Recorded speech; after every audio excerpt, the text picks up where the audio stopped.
When you download the Kroger app, you have easy access to savings every day. Get the most out of weekly sales and receive personalized coupons toward your favorite items, all while earning 1 fuel point for every $1 spent. Because shopping at Kroger, whether in-store or online, is easy. And saving money is even easier with the Kroger app. So get the most value out of every trip, every time. Download the Kroger app now to save big. Kroger, fresh for everyone. Must have a digital account to redeem offers. Restrictions may apply. See site for details.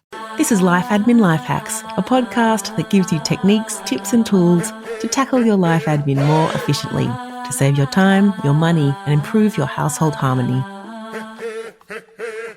I'm Dinah Roberts, an operations manager who now owns a dog, but in the past has had the joys of pet scorpions, guinea pigs and even stick insects. I'm Mia Northrop, a researcher and writer who has an ancient cat and fends off weekly requests from my kids for sausage dogs. It's not going to happen, kids. This episode will give you all the hacks to ensure your pets are a stress reducer, not a stress inducer.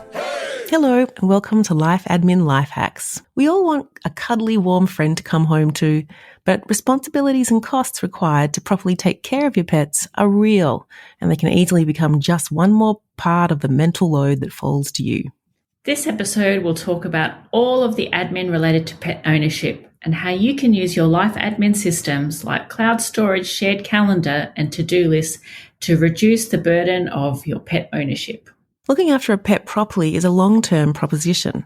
Cats and dogs live on average 10 human years, and so the responsibility of their welfare does add up over time. Yeah, there's lots of things to think about, aren't there, Mia? So let's go through some of the things that you really need to take care of when you're looking after a pet. I got lots of resources out of Animal Welfare Victoria, the government website, for this research. And I learned some things. And I felt like a bad pet owner after reading some of it. I'm like, oh my God, I never do that. And it's interesting because some of the things they talk about, they actually provide stats of what is the prevalence of this going on in society. So obviously there's a bit of a disconnect about best practices and what people actually do. But, they start off with the ideas around pet registration and making sure that your pet's registered with your local council, which you might do when you first get your pet and it's brought home from the vet and it's got its microchip and it might have its tags. But then when you move, if you move, you need to register it with the next council. And a lot of people don't bother with that. They kind of feel like, I don't know, what do my fees go to? It's a bit of a money grab situation. But those fees actually go towards maintaining dog parks and providing poo bags and shelters and providing, all the people that look after animal welfare in your area. So it's not just about the little tags that you get in the mail. You're supporting the whole infrastructure in your council area about, how they look after dogs and cats and train people and manage restricted breeds and all that kind of thing. So registration is something that I realistically had to sort out when I moved, and I learned a lot about where my fees go. And I think that's a really good thing to make sure you save in your shared storage, like your cloud storage drive. We've got a little folder with our pet and all of the things related to that in there. So I think that's a really great document to keep. Yeah, good idea. And so I guess, pet registration is one of those things that might happen once or once every X number of years, but there are a lot of day-to-day concerns, often, food, the feeding. I feel like I'm always feeding my cat. Yeah, so food's one of those things that's inevitable for pets as well as humans. So thinking about making it easier for yourself in terms of bulk shopping, if you've got the storage, you're using Costco or going to a pet supply store so that you can get the largest packs you can afford, which will usually save you money in the long term. And just the convenience of having it on hand and not running out. Yeah, and that's where subscriptions can also help. So there's increasingly online pets food supply subscription services, which can actually deliver it right to your door on a regular cycle. So you can really set and forget in terms of making sure that those necessary supplies arrive all the time. Yeah. Another major aspect of pet admin is their health and thinking about how often they're going to the vet, having a vet that you like and, that your pet likes. You hear horror stories of some vets and their manner with humans, and you kind of understand, I can see why you're working with animals. A good vet is amazing, the way that they can connect with your animal. So you should be thinking about an annual wellness visit for your pet as like a preventative measure, not just taking them when they're sick or they're injured. Some animals are very good at hiding when they're in pain or their discomfort because it's an instinctual thing, so they don't look weak, so they don't look like they, can lose their territory or be dominated. So you might not actually know when your cat or your dog or your little small mammal is sick, so you should be taking it to the vet on an annual basis. And that's where they'll do the vaccinations and look for worming and fleas and dental care, and you can pick up subscriptions for some of those things as well. And that's the kind of thing that needs to go in the shared calendar as well. Unless your vet sends reminders, once a year, put it in the calendar so that it doesn't fall off the radar and you realize, oh God, when was the last time I took Snoopy to the vet? It's probably time. And unfortunately, the vet, it's not a cheap visit usually. So we really need to think about the cost of it. So that's where you might want to think about taking out pet insurance. There are different types of pet insurance, and there are lots of parallels here to wading through the complexity that you have with private health insurance. But really, with pre-existing conditions, meaning that it's very difficult to get cover for a pet that is older or already has an illness. So it's something really to think about very early on when you first get your pet. You might also decide not to take out pet insurance and to put aside some money over time to think about putting it towards the cost of treatments. And that might be a better option for you and your pet. You can have a look on the Money Smart website. They've got some great summary information that might help you decide whether you should get pet insurance. Yeah, we'll include a link to that in the show notes. What was interesting about researching pet insurance is I thought, okay, well, if you kind of need to get it at the puppy stage, you might want to get it if you've got one of those breeds that are notorious for getting certain illnesses or complaints. But often those breeds, everyone knows that they're notorious for getting sick. And so they can be either really expensive to insure or you can't actually get insurance for those. So yeah, it is an interesting area in terms of the cover that they provide for accident or illness or, comprehensive, which might include some of the routine vet checks. It is a little tricky to work out the value that you might be getting. But yeah, Money Smart can help you in that direction. Another factor that you might want to consider about how you're planning is grooming your pet. So you might have a breed that needs regular coat clipping, or you might have a cat that needs regular brushing. And your vet can recommend a good service if you're not sure where to go. And there's lots of Facebook groups that we can recommend local options as well. But again, that's something that you might want to schedule in the calendar and have a discussion so that it's a shared responsibility if you're living in a household with others and not always up to you. And I did learn from that animal welfare website that elderly cats need brushing once per week because when they get old, they can't reach all the places they used to be able to reach. Oh, really? And so it suggested you help them out each week with a little brush, which I have started doing. And my cat's like looking at me like, I'm 16. What are you doing? This has never happened before. And I think that it can get more complicated. So I know that our vet recommended that we brush our dog's teeth. Yeah. So things like that. If you really want to be diligent about looking after your pet, setting up systems to remind yourself to do that, either in a to-do list or a shared calendar, means that if it's important to you, that you'll actually remember to do it. That does make me laugh because half the time I can't even get my children to brush their teeth, let alone try to get my cat's gum selfie. Obedience training, again, this is where a vet can recommend a service. It's good to remember that training is as much for the humans as it is for a dog. I know you were mentioning before that during the pandemic when dog training isn't as readily available in some places, that there are a lot of resources online, a lot of YouTube videos that have some really good advice and techniques on the dog training front. Is that something that you've had to do for your little whippersnapper? Yeah, so we actually used a person who came to the house and gave us a family training session rather than going to puppy school. So that was a really much more time-effective way of intensively agreeing how we were going to work with our dog rather than, committing ourselves to group training over 6 weeks. Yeah. Okay. And in terms of your, Exercise and play is also a big factor with a dog. What's your approach for that? What are the best practices there? Pre-pandemic times, it was really important to make sure that there was a daily schedule for who was going to exercise the dog, in terms of whether it was myself, my daughter, my husband, or whether it was our babysitter or a paid dog walker, because getting that daily walk in. So that was a really important part of our weekly schedule. I was shocked to learn that only 37% of owners take their dogs on a walk every day. I reckon that's gone up since the pandemic. Everyone's out there as much as they can with their dog. The dog parks look pretty full.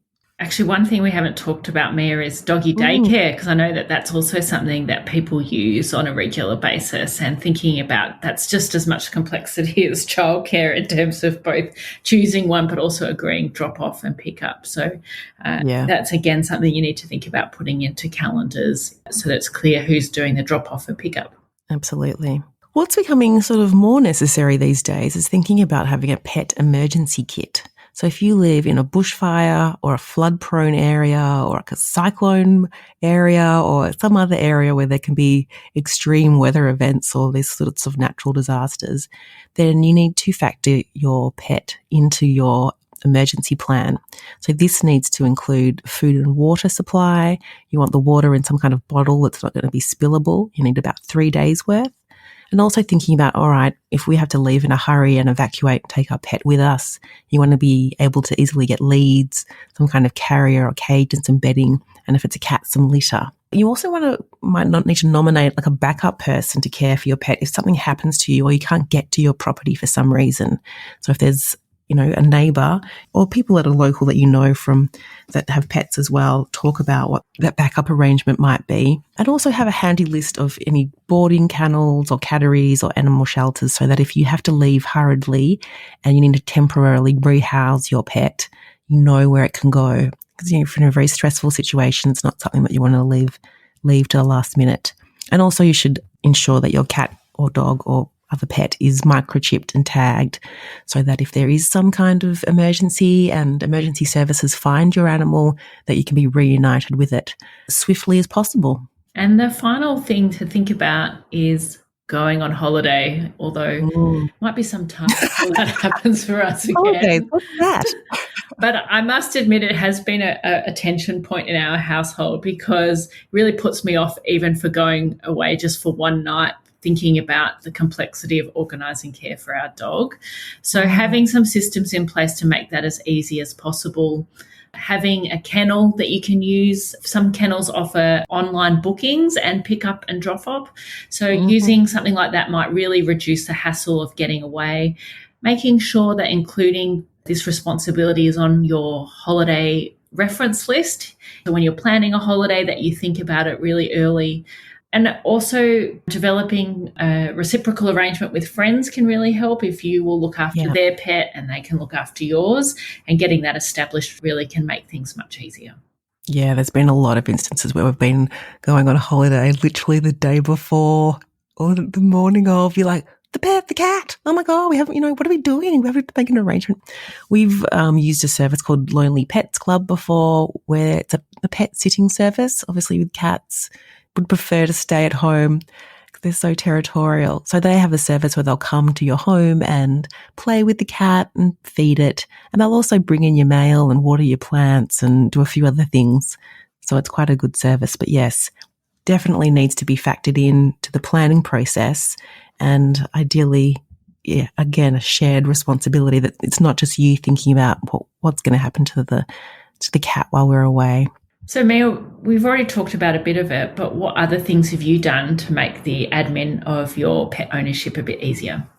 Yeah, so in terms of food, I do buy bulk. I go to our local pet supply store and buy the biggest sack of kibble that I can lift and get it into the back of the car. And similarly, I buy the biggest packs of meat pouch food, or if I'm getting fresh meat, just the biggest I can. And it all goes in a cupboard to reduce the number of times I need to go to the supermarket and also to bring down that cost. I do wonder when I buy the massive sack of chicken flavoured kibble how sick of it she gets, because it lasts for months and months. By the end of the sack, she's like, really, this again still? Yep, sorry. And then because I moved recently, I did have to go through the registration process, and it was very smooth. Just, filling in a form online, got the tag sent in the mail. And with my annual vet visit for her, it was something that used to slip off the radar. My vet went from a manual kind of system to putting everything online, and then suddenly I'd start to get reminders. So that's been useful. But often my cue for that is when her worming medicine goes out. So there's these little, those little things you squeeze on the back of their neck, and there's a certain supply of them for a certain number of months. I usually get like a year's worth at a time. And I know that when that runs out, it must be time to go back to the vet. So, how about you, Dinah? What's your admin look like for your dog? Well, we did actually put off buying a dog for a very long time because I knew that the extra burden would fall on me. So I have actually put quite a bit of thought into making sure that it's as simple as possible. Yeah. So I use petcircle.com.au, which is a food and supply subscription service. So that takes care of all of our food, the flea and worm medication, and also even the bags to pick up the dog poo in. So it means that it comes on the right cycle. So the pet food comes every 6 weeks, and together with that comes the poo bags, and the flea thing comes when so all of that means all of those suppliers we don't have to think about. But also if we need to get something new, like a new lead or a new bed, you can very easily add it to that order and it just gets delivered. So that's one less thing to worry about. In terms of grooming, we have added the washing of the dog to the shared calendar. We really try and get her washed once a month on a Sunday afternoon. So making sure that it's clear whose responsibility that is. Our daughter does the washing, but she just needs someone to take her to the dog wash place. So making sure that that's in the calendar once a month. The poor dog is not getting washed at the moment in pandemic days. She's just stinky, and washing her at home is just a debacle. So when you say a dog wash place, is that like where the car washes are, and there's usually like a dog wash bit? Yes, the special sink thing that you can wash the dog in. Yeah, we have also, you can have the dog wash that comes to the house. So we've tried that out, but actually this one's way cheaper. So we've agreed that, and my daughter's happy to do it. It's just that she needs someone to drive her there with the dog. So just keeping that in the calendar. We also have put the phone number for the kennel in our holiday planning reference list. One of the things you have to hand over when you take your dog to a kennel is having a vaccination certificate. So making sure that that's saved in the cloud storage drive, so it's much easier to have it accessible to give to the kennel when you drop the dog off. And in terms of dog walking, I already mentioned that, but making sure that it's really clear every day whose responsibility that is, so that the dog doesn't miss out on her walk, which, results in a barking dog, which is not fun for anyone. And did you explore pet insurance? What was your take on it? Yeah, so I, of course, did all the maths of the pet insurance, as I'm prone to do. I might have even created a spreadsheet. Yes, you did. And I decided against it because it doesn't really cover everything. They have all these kind of co-payments and, limits. So on balance, I think it's better for our family to put money aside in case something happens and to pay for it when it happens rather than paying into pet insurance. Yeah. What about you, Mia? Have you got pet insurance for your cat? No. I just go, and if something needs to happen, I just hand over my credit card and just look at the ceiling while I watch how many digits they type in and think, well, that, she deserves good care. The vet has provided excellent service. This is how much it costs. So, yeah. I think it's another whole episode to actually figure out the cost of pet ownership and whether you should really get a pet, because I think that's probably the main challenge, is that people get a pet when they actually probably can't afford one. Something to think about. So pet admin is clearly something that can just sort of happen on autopilot, but it's worth taking some time to implement some hacks. Our top hacks are to use your calendar, to-do and reference lists to make sure these activities are captured and planned for. And if you're in a shared household, that you can delegate and share these responsibilities. Consider a recurring order for pet supplies from a website like Pet Circle, and make sure that the healthcare for your pet is something that you plan for and isn't left to when they get ill or hurt. if you'd like to join us on our life admin journey, please head to our Facebook page, Life Admin Life Hacks, to follow us and share your thoughts on what we're doing. And feel free to post any comments or certainly post suggestions that we might be able to use. We hope to see you there. Thanks for listening. Show notes for this episode are available at lifeadminlifehacks.com. If you're a fan, please subscribe and share the love, and tell a friend or review us in your podcasting app.